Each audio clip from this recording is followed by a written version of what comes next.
For my mastery journey, I chose John Coltrane. I chose Coltrane because he embraced his unique and unconventional way of playing and never let anybody change how he played his saxophone. Coltrane's biggest influence was Charlie Parker. Ever since he saw Parker play, he was hooked. He was determined to follow in Parker's footsteps. For 5 years, John Coltrane would start with the band and get kicked out of that same band because he never quite fit in with the way they played. His chord progressions were new and unconventional.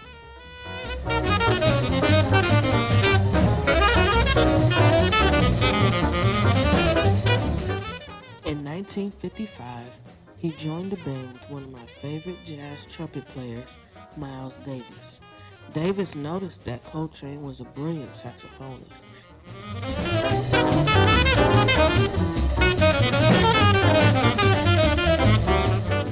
And he could tell that Coltrane had a lot of pent-up energy that was just dying to get out. So Davis told Coltrane to go out and venture on your own and never look back. In 1959, Coltrane left Miles Davis' band and put together his own band and began to play.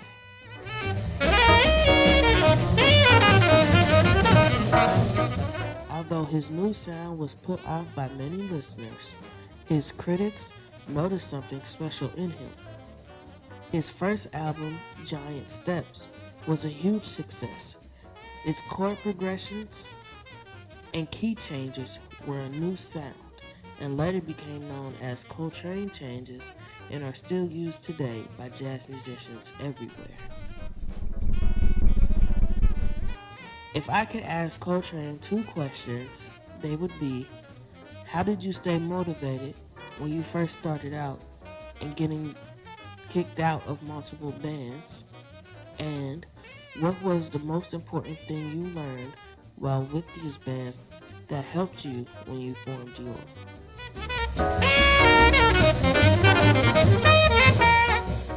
Two of the seven daily realities I would say that describe me are laziness and envy. I always try to find the easiest way to do things, and sometimes it works and sometimes it doesn't. But I'm always going to try because I'm always going to try to use the least amount of energy I can use to get something done. And envy, I'm always comparing myself to other people, like especially with my brothers. Like I always compare, like, why do they get this and I don't, or why they treat me like this and I don't treat them like this. And I'm always comparing myself to other people. So I'm working on those. I may envy in my head, but I may not act on it or say something about it. But that's just me trying to work on it and stop trying to compare myself to people, because everybody's different, every situation is different. And laziness, I'm trying not to be lazy. It's very hard not to be lazy. I'm being lazy about not being lazy.